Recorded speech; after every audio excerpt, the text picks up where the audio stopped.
তোমার কি আর বুদ্ধি শুদ্ধি হলো না? বলেছিলাম উনুনটা গোবরের গু দিয়ে মুছতে, গরুর গু দিয়ে মুছতে, তুমি কি করলে? উনুনটা তুমি কুকুরের গু দিয়ে মুছলে। এ কি করলে বৌমা? যদি তুমি নাই পেলে তুমি তো আমাকে বলতে পারতে আসে। ঠিক আছে, আমার ভুল হয়ে গেছে। এবার থেকে কুকুরের গুয়ের জায়গায় গরুর গু দিয়ে সব করবো। আর কোনোভাবেই বোঝানো যাবে না।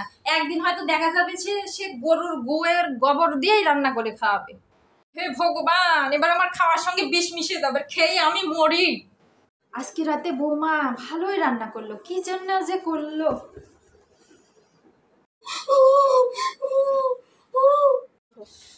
তুমি আবার মাঝরাতে আবার কাঁদতে এসেছো কেন এখানে?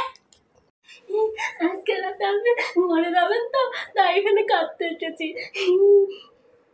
কেন কেন আমি মরে যাব কেন?